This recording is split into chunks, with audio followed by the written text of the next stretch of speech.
यार payment system बनाना है, लगता है सिंपल है। स्ट्राइप का एपीआई कॉल करो, पैसा ले लो, बात खत्म। नहीं, इतना सिंपल नहीं होता। यहाँ पर पैसा इन्वॉल्व है, मिस्टेक्स रिवर्सिबल नहीं होती। 3 सिस्टम्स, 3 अलग अप्रोच, देखते हैं कौन सा सर्वाइव कर पाता है प्रोडक्शन में।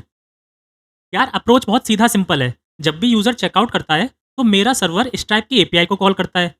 पेमेंट होता है, देन इन्वेंट्री माइनस होता है, देन जो भी ऑर्डर है उसे डेटाबेस में हम स्टोर कराते हैं, कंफर्मेशन ईमेल भेजते हैं।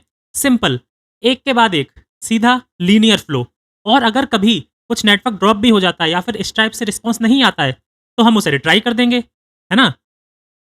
यार अर्जुन, स्ट्राइप को तुमने रिट्राई कर दिया।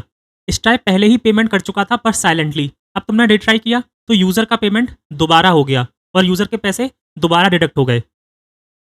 अब इसका सॉल्यूशन क्या है? इसका सॉल्यूशन है आइडेम्पोटेंसी की। हम क्या करेंगे, हर एक ऑर्डर के साथ एक आइडेम्पोटेंसी की मैनेज करेंगे जो कि हमेशा यूनिक होगी। अगर इस सेम की से दोबारा रिक्वेस्ट जाती है स्ट्राइप के पास, तो स्ट्राइप समझ जाएगा कि ये सेम ट्रांजैक्शन है और उसके लिए अमाउंट डिडक्ट नहीं होगा। अब चाहे तुम सेम की से 10 बार रिट्राई करो, पेमेंट सिर्फ एक बार होगा। और हाँ, एक और चीज़, पेमेंट इवेंट्स टेबल। हमें एक टेबल बनानी होगी जो कि पेमेंट का स्टेट मैनेज करके रखेगी। या तो वो इनिशिएटेड है, या तो वो डिडक्टेड है, या तो इन्वेंट्री डिडक्ट हो गया है, या फिर कुछ भी। इससे ये होगा कि जहाँ पर भी पेमेंट हमारा लास्ट टाइम फेल हुआ था, वहीं से रेज़्यूम होगा। No data loss. Rajan, idempotency keys must have, ये तो बेसलाइन है। लेकिन अब मेरे एक क्वेश्चन का जवाब दो।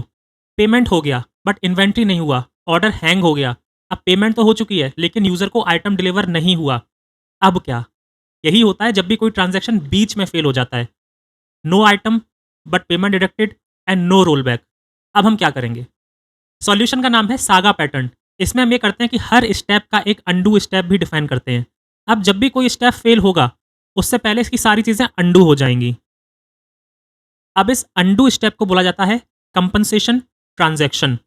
बड़ा वर्ड है लेकिन काम सिंपल है। जो भी किया था वो वापस करो। ठीक है? अब रात के 3 बजे कोई इंजीनियर मैन्युअली फिक्स नहीं करेगा बग अगर आ गया तो। और ये काफ़का या किसी भी मैसेज क्यू से कनेक्ट भी हो जाता है। हर स्टेप एक इवेंट पब्लिश करता है एंड नेक्स्ट स्टेप उस इवेंट को कंज्यूम करता है। अब अगर कहीं पर भी कुछ फेल होता है, तो ऑटोमेटिकली कंपनसेशन ट्रांजैक्शंस ट्रिगर हो जाते हैं। आपको कुछ मैनुअली फिक्स नहीं करना होता। पेमेंट सिस्टम्स में एक गोल्डन रूल याद रखो हमेशा, पार्शियल फेलियर अलाउड है बट पार्शियल चार्जेस नहीं। अब तुम्हारा वोट क्या है? कमेंट सेक्शंस ओपन है। एंड ऐसे ही सिस्टम डिज़ाइन डिटेल में समझना चाहते हो, तो लाइक कर दो, शेयर कर दो, चैनल को कर दो सब्सक्राइब, थोड़ा सीरियस हो जाओ। मिलते हैं नेक्स्ट वीडियो में। Bye bye.